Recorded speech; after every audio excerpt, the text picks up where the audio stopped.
Hey everyone, it's Phil Smith here, doing a specialty video for you for my YouTube channel that I'm going to share on a couple other platforms.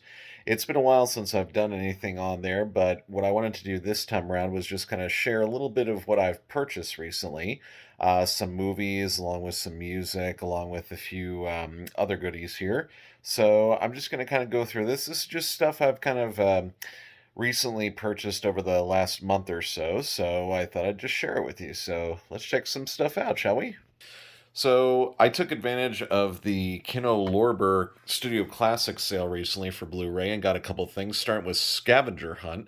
This is kind of in the same realm as my favorite film of all time. It's a mad, mad, mad, mad world, a cavalcade cast, if you will. You can see, a lot of the names there of the people that are in this film from 1979, and it is in the realm of that genre of just a madcap dash for people trying to accumulate a wealth of items that this patriarch of a game show empire played by Vincent Price left in his will, that basically any and all close members of his family and friends had to collect in order to basically inherit his fortune. So I just wanted to have this on Blu-ray. It's got some good laughs in there, and for its time, it's definitely dated, but I definitely enjoy watching it, and it's got one of my personal favorite character actors in it, Stuart Pankin, one of his earlier roles from the late 1970s, prior to doing Hollywood Nights 1 year later with Robert Wool. So definitely one of my personal favorites there of again, the Mad World realm that also ties in films like Million Dollar Mystery and Rat Race. Next one I got that I had never owned before from Kindle Orbiter Studio Classics, The Russians Are Coming, The Russians Are Coming. This one, again, within the kind of this, not necessarily the realm of It's a Mad, Mad, Mad, Mad World, but definitely the same writing team of William and Tanya Rose, or rather William Rose, who did the screenplay of this, and produced and directed by Norman Jewison. Very, very funny movie. I definitely recommend this to anyone who's a fan of It's a Mad, Mad, Mad, Mad World, and definitely for big fans of Carl Reiner, fans of Jonathan Winters, and Alan Arkin. Alan Arkin over the years has done a lot more dramatic and serious roles, but really, back then, this was his real peak of what he was known for then, which was definitely comedy, and it definitely is a wonderful role in this film. The Russians Are Coming, The Russians Are Coming. Very happy to now have this on Blu-ray. Another one I got that's not liked by a lot of people, but it's definitely one. If you're a fan of Alan Arkish, the man who gave us Rock and Roll High School, Get Crazy, Hollywood Boulevard, along with Joe Dante, Heart Beeps. This is a film from the early 1980s, 1981, with Andy Kaufman and Bernadette Peters playing a pair of robots that basically escape the factory that they've been kept in storage from, just trying to actually go out on their own and kind of just live a life in the world. And it's supposed to actually take place in the not too distant future. Apparently, this film is supposed to take place in the year 1995 or 1996. But Alan Arkish directed it, and he does a really good commentary on it, and I'm definitely a fan of it. It's a good one. I think you can actually watch this one on, I think, one of the streaming providers. I think Tubi or Pluto TV has it, but it's a sweet little film, I have to admit. I know it wasn't, a box office smash, but Heartbeeps is definitely one of those underrated comedies that, I am proud to now own on Blu-ray. And good shout out to Alan Arkish there. I'm happy to own more of your catalog.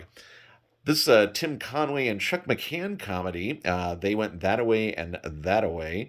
Definitely not a well received film, but for kids who wanted to go to Saturday matinees a lot in the 1970s, this was definitely that type of film. It has a actual spoof, or rather a redone version of the famous Carol Burnett dentist sketch that Tim Conway originally did with Harvey Korman. Now he's doing it with Dub Taylor there, who many of you probably remember from a lot of Steven Spielberg comedies like 1941. He also was an older gentleman at the poker table in Back to the Future Part 3 who was remarking at the kind of weird clothing that Marty McFly, Michael J. Fox, walked in wearing.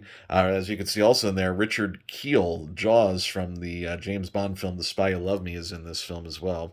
But it's a good little film for those who are fans of Tim Conway. They went that way and that way, and Chuck McCann does a pretty good job as well. I always enjoyed Chuck McCann, especially being such a fan and a historian of the world of Laurel and Hardy, where for many years, along with Jim McGeorge, he appeared with Jim playing Oliver Hardy in a series of commercials in the 70s and 80s and a little bit of the 90s, and they often attended special appearances together, both as Laurel and Hardy. Jim would play Stan Laurel, and Chuck McCann would play Oliver Hardy. And Chuck McCann is deeply missed, just like Tim Conway, two of these great comedy legends, and they only did this one film together. But again, for those who enjoy a little bit of, that zany Saturday matinee, easy to get away, throwaway comedy, this is a good one. They went that away and that away.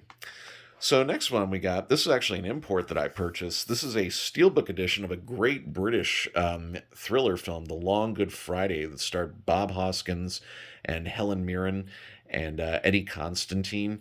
There's also an appearance by a very, very young Pierce Brosnan, pre-James Bond, pre-Remington Steele. And Arrow Video actually released this a long time ago. Kind of get that in focus there. Sorry. They released this as a limited edition title on the Steelbook version, and I managed to find it off eBay, and it's in great condition, great quality. It's missing the little thing that's on the back, the little slip cover thing there, but I do like that tagline, "Who lit the fuse that tore Harold's world apart?" Again, this is a very, very, very good British thriller from the early 1980s. It was actually produced by Handmade Films, the film company that was co-owned by George Harrison. I believe Eric Idle and or John Cleese of Monty Python began that company, because they also produced a lot of the Monty Python films. But Long Good Friday, if you haven't seen this film, I believe it's on HBO Max, if you happen to subscribe to that. But it's available in a lot of local libraries too. I know that much. That's when I first saw it back in 2009. So definitely a great pickup for that one. Next one was actually one I recently posted about online, Hardcore with George C. Scott from I believe it was 1978 or 79. But this is a film that is a very interesting portrait of a man trying to track down his daughter who's gotten wrapped up in the world of adult film. And I actually bought this mainly because this out of print Twilight Time edition contained a commentary from one of my buddies in the world of film, Paul Scrabo, who did it with Eddie Friedfeld and Lee Pfeiffer. And it was very enjoyable to watch and listen to the commentary that they did. Again, this was an out of print title that I picked up on eBay. I made a best offer for this. I got it for about $50. It is out of print and hard to find, but ironically, Kino Lorber Studio Classics just announced about the same week that I bought this that they were going to put it out now, complete with that audio commentary. But still enjoy the fact that this also comes with a booklet inside detailing a little more about the making of the film and the eventual release of it. Next up is one I purchased that I just recently watched on Amazon for the first time, Armageddon Time. This is a film that actually came out in 2022 and unfortunately kind of came and went really, really quickly. It's a period piece taking place in the early 80s during the time of Ronald Reagan. And, really, this film did not get enough love. It really, deserved a lot more when it came out. And I really don't even think it got reviewed all that much. But James Gray directed it. He also did The Lost City of Z. He also did Two Lovers with Joaquin Phoenix and Vanessa Shaw.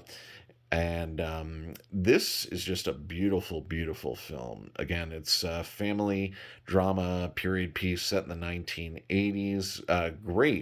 Great cast in it, I also have to say. And the two young boys that are in this film did a phenomenal job. Kelly and I watched this together, and it was just beautiful. And I'm just really glad now to own this Blu-ray DVD combo item here.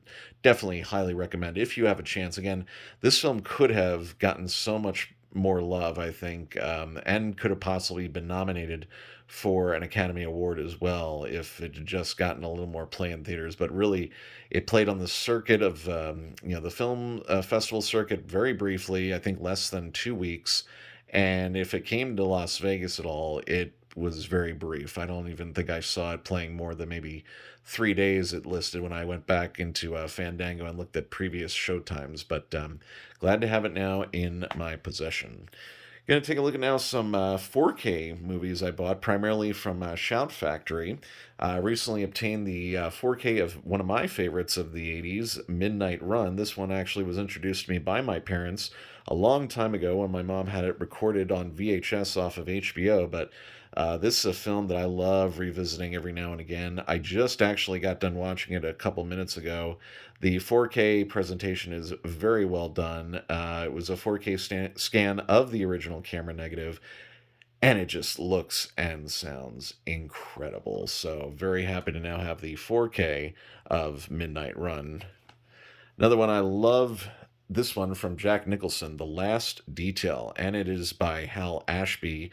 I love Hal Ashby's work. Being There, Harold and Maude, um, oh God, The Landlord.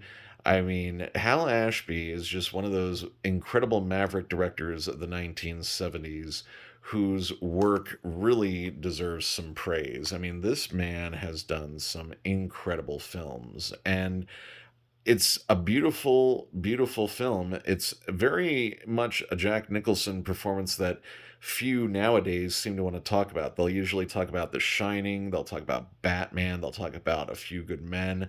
They'll even, talk about, of course, One Flew Over the Cuckoo's Nest. But for my money, I mean, just like I've often said about Al Pacino's best role being Dog Day Afternoon, where others would say it's the godfather of Scarface, Last Detail for me, definitely my choice for Jack Nicholson's performance being one of the best.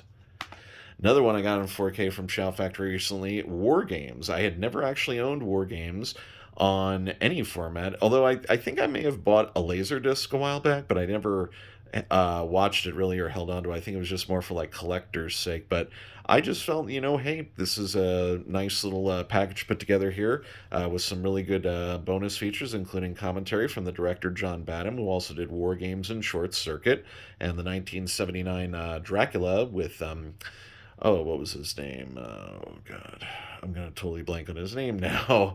Oh God, I'll remember it, I'm sure, after I finish recording this. But he did the 1979 version of Dracula and War Games, of course. And this is definitely a good one for all fans of the 80s, especially if you're a fan of Matthew Broderick and Ali Sheedy. And of course, one of my personal favorites and another great character actor, Eddie Deason. So, very glad to have that now on 4K.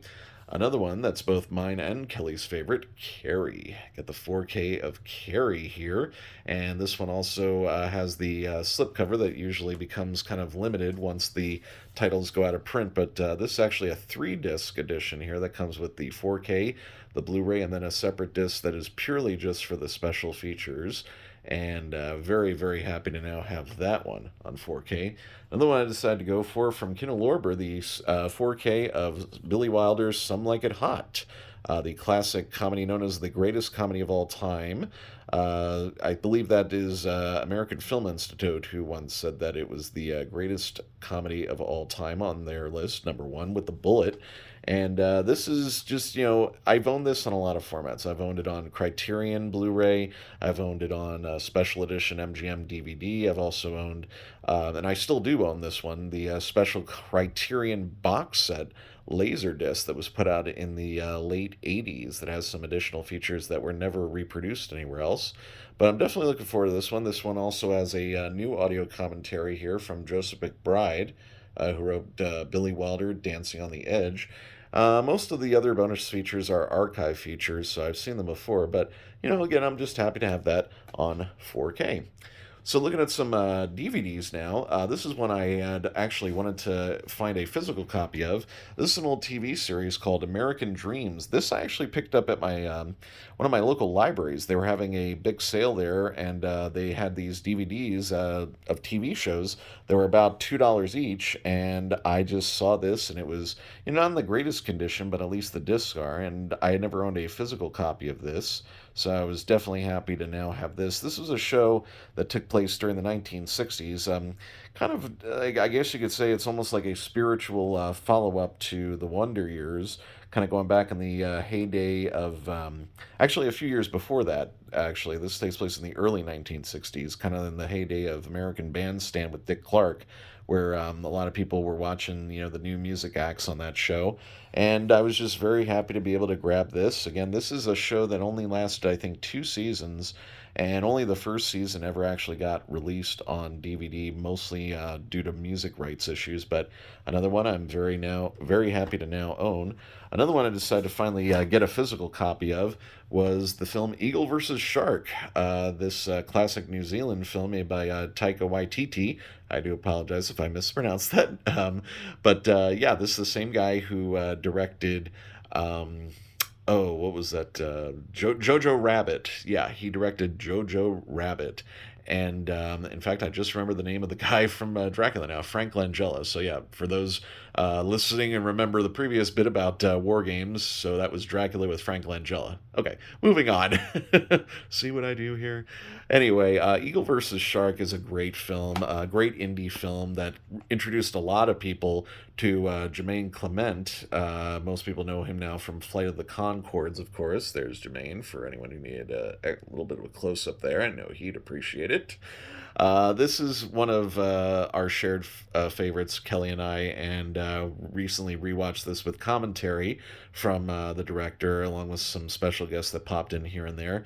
I guess you could say this is kind of like New Zealand's answer to the offbeat comedy one would expect from, say, Napoleon Dynamite. It's not the same story, obviously, but it's just, that idea of, two outcasts, coming together and, seeing how each other lives and, just, in the end, just kind of, finding, that, all that really matters is how they truly feel about each other and nothing else. And definitely recommend this one if you've never seen it. It's over 10 years old now, so I definitely would. Actually, I think it's over 15 years now. Now that I think about it, I think this film came out in 2006 in New Zealand, but made it into the States around 2007 or 8. So it's been a couple of years now, but it's a great watch. I definitely enjoyed revisiting it, and I'm now happy to have it in my collection. Another one, and this one's still sealed. This one is another one I got from the library. I got Ray, the Jamie Foxx film where he won the Academy Award for playing Ray Charles. I saw this in the theater here in Las Vegas with my dad, I remember. And we both loved this film. And I remember when it originally came out on DVD, I remember it actually was available both in a theatrical cut and an extended version. Mostly, I'm guessing it's music performances that are now fully extended in this extended version. But I never actually owned this one, and I don't think I've actually rewatched it since the first time seeing it in theaters. So I'm definitely glad to have this in my collection now, and especially I think it's cool that it's still sealed, complete with that old sticker they put on the top there. Remember those things that we hated having to remove for CDs and DVDs? But hey, if it takes a little elbow grease, so be it. I'm just glad to now have Ray in my collection for that. So I got some CDs now that I'll show you here that I also have now come into in my collection. I took some opportunities to grab a few sales here online and various independent companies that do rare soundtracks. I got the Gremlins soundtrack from Film Score Monthly. This is a 2 CD edition, the complete soundtrack with the original score by Jerry Goldsmith, who also did Poltergeist. And this has basically the complete original orchestral score to the film, along with some stuff that was issued on a LP apparently when it first came out in 1984. Some songs by Michael Cimbello, Quarterflash, and Peter Gabriel. So it's a pretty cool treat for me. I recently got back into Gremlins after going on this kind of Joe Dante kick. Again, still a huge fan of Joe Dante. Love his work, Inner Space, Oh God, there's so much I can mention. Piranha, The Burbs. Joe Dante right up there with Alan Arkish, one of my favorite independent film directors. You can't go wrong with Joe Dante. Another one from Film Score Monthly, Twilight Zone the movie. This one obviously has its stories about the controversy in the making of the film. I'm not going to divulge too much of that. I don't want this to be a downer video, but Twilight Zone the movie was a film that came out in the same year I was born, 1983, and another score by Jerry Goldsmith, who also did the Gremlins and Poltergeist soundtracks. And this just contains all of the compositions for each segment of the film, along with a few bonus tracks. But it's definitely a good haunting score. One you could definitely play Halloween, obviously, for some nice ambiance to create in your household. Or if you're just driving and want some spooky music to accompany your drive, I don't know, whatever your pleasure is. But I'm very happy to now have this in my collection.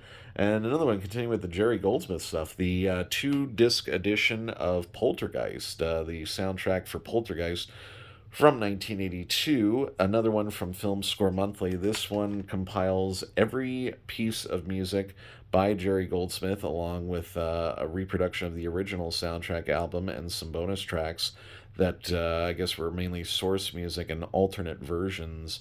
Even includes the Carol Ann theme, the original version with the vocal that was never heard in the final film. So definitely happy about this one. Again, this is another Film Score Monthly title that I was happy to grab. And finally, here we have the Inspector Clouseau soundtrack on CD. I'll go on record again, as I was talking about earlier with Alan Arkin, doing mostly comedy. He had actually been cast as Inspector Clouseau in a time where Peter Sellers was refusing to do the character anymore. He had a huge falling out, I remember, with the studio and excuse me, and with director Blake Edwards, where basically Peter Sellers said, I'm done. I'm not doing Clouseau anymore, and he focused on other projects. But believe it or not, for 1968, this film, Inspector Clouseau, was actually funny. If you give it a watch, there's some good stuff in there. And Alan Arkin, he took to the assignment and did a great job, I have to say. I enjoy this film. I have it on Blu-ray from Kino Lorber, and I enjoy it. I like to go back and watch it from time to time. This soundtrack was a Kritzerland release and was actually sent to me directly from the man who actually works with the Kritzerland company. And I was just very, very happy to receive it directly from him. And, this was an out of print title. So to be able to get it again from the gentleman directly, it was a very, very cool find for me. So Ken Thorne does the music for this one, and he also did the music for Superman 2. And a lot of people criticize that score, but you know what? It's still a Superman film, and it's still got the great sound to it. And Inspector Clouseau, while it may not be the Henry Mancini music, it's still a good listen. Again, for its time, 1968. And I enjoy it. And, for those of you keeping score here, that artwork, that's the original poster artwork. And it is, of course, by none other than Mad Magazine's own Jack Davis, the man who also did the poster art for It's a Mad, Mad, Mad, Mad World. So that pretty much covers it. So that's all the purchases I've made. If you're still watching, I appreciate it. Again, I don't come out and do a lot of these, but when I do, they're out of passion because I enjoy, the stuff that I've bought, and sometimes I like to, share it with you.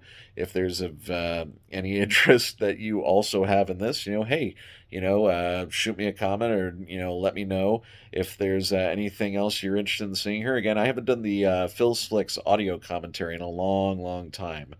Mainly because it's always been a hassle to try and produce it and edit it together. But who knows? There may be a new one someday. One can only hope. I've got some time off coming in the next month in July for my birthday, so who knows? I may sit down and do something different. But I hope you enjoyed this little change of pace here and enjoyed seeing what's newly entered in my collection. So I again appreciate your support and be sure to like and subscribe. I hope you've had a good time watching this as I have recording it. So this has been Phil Smith for Phil's Flix. We'll see you next time.